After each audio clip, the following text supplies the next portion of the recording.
दोस्तों, मैं इस चैनल में कुछ न कुछ किसी का स्टोरी शेयर करते रहता हूँ। आज भी एक लड़के का स्टोरी शेयर करूँगा आप लोगों के साथ।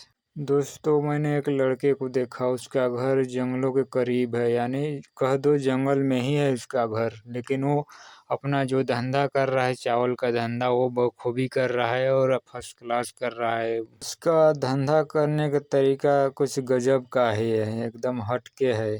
जो मैंने सुना उस लड़के के बारे में कि ये लड़का इस टाइप के चावल बेचता है, तो मैं भी एक समय के लिए दंग रह गया। यानी गजब का तरकीब निकाला है चावल बेचने के लिए।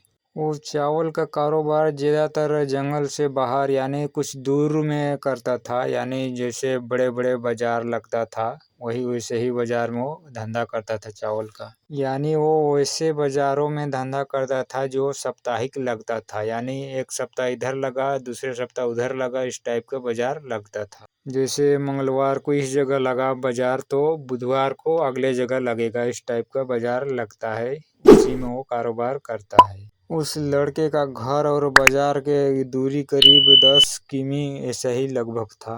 एक बाजार लगता था बृहस्पतिवार को, थोड़ा नज़दीक ही लगता था। उसके गांव के कुछ 2 किमी दूरी पर ही लगता था।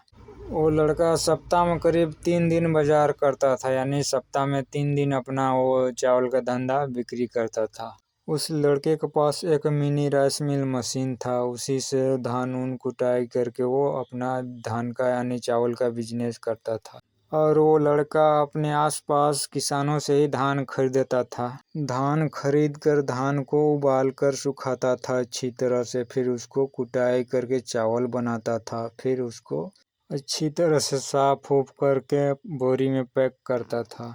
उस लड़के का घर जंगलों का आसपास था, यानी जंगलों में ही था, तो उसको जो धान को उबालने के लिए उतना दिक्कत नहीं होता था। उसके बाद जो उबालने के लिए जलावन के लिए वो पेड़ों का पत्ता होता था, गिरे हुए सूखा वाला पत्ता, उसी को उपयोग में लाता था। अगर आप लोग कभी जंगल गए होंगे तो जंगल में ज़रूर देखे होंगे, बहुत सारे पत्ते नीचे गिरे हुए होते हैं, सूखे पत्ते बहुत सारे गिरे हुए होते हैं। उस लड़के के घर के आजू बाजू ही बहुत सारे ऐसे पत्ते, सूखे पत्ते गिरे पड़े हुए थे। उसको ज़्यादा दूर जाना नहीं पड़ता था। यानी उसको सूखे पत्ते को लाने के लिए ज़्यादा दूर नहीं जाना पड़ता था, बस घर के पास ही था।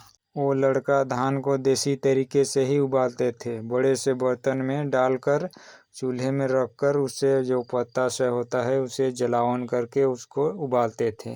गांव देहात में इस तरह के उबालते हुए ज़रूर देखे होंगे। अगर कभी गांव देहात अगर गए हों, चाहे गांव देहात से हों, तो ये सब आप तो रोज़ देखते ही होंगे। धान को उबालने के बाद उसको सुखाना पड़ता है। फिर अच्छी तरह सुखा कर उसे कुटाई करके फिर उसको बोरी में पैक कर देता था। यानी ज़्यादा बड़ा पैक नहीं बनाता था, जैसे 20 केजी हुआ, 25 केजी हुआ, इतनी छोटी छोटी बोरी में वो पैक करता था। वो लड़का जैसे बाजार के दिन बाजार करता था और जो बाकी दिन था वो लड़का ऐसे ही, उसका जो काम था ऐसे ही था। धान को उबालना, फिर सुखाना, फिर बनाना, फिर कुटाई उटाई करना, बस ऐसे ही था। बाकी दिन जो सप्ताह में 3 दिन वो बाजार करता था। उस लड़के के गांव आसपास जो बाजार लगता था, साप्ताहिक बाजार लगता था, उसमें ऐसा होता था कि जैसे बाजार लगा, सुबह बाजार लगता था और शाम को ही बाजार उठ जाता था। यानी सब अपने अपने घर चले जाते थे, अपने अपने दुकान जितने भी सामान लेकर आए थे सुबह, उस सब को लेकर शाम को वापस अपने घर चले जाते थे। बाजार में जैसे छोटे व्यापारी लोग होते हैं, छोटे दुकानदार लोग होते हैं, जैसे सब्जी बेचने वाला, इस टाइप के जो छोटे छोटे होते हैं, वही लोग से वो लड़का धंधा करता था, यानी धंधा करवाता था।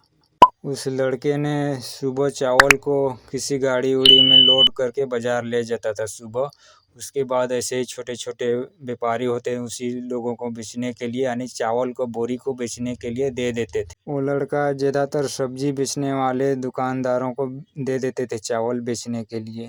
यानी ये कहो कि एक दुकानदार को दे दिए 5 बोरी, यानी 25-25 केजी का 5 बोरी, दूसरे को 5, इस तरह के 10-15 ऐसे ही 10-15 दुकानदार वालों को दे देते थे अपना बोरी वो बेचने के लिए, यानी चावल का बोरी बेचने के लिए दे देते थे। सब्जी बेचने वाले अपना सब्जी बेचते थे और ये चावल जो बेचने के लिए मिलता था उसको भी बेचते थे। उस लड़का जो सब्जी बेचने वाले थे उन लोगों को थोड़ा थोड़ा कमीशन देते थे, यानी प्रति केजी 1 रुपये देते थे, यानी 20 केजी का एक बोरी था तो अगर एक बोरी बिक्री हो जाता था तो 20 रुपये एक बोरी का इस तरह कमीशन देता था सब्जी वालों को।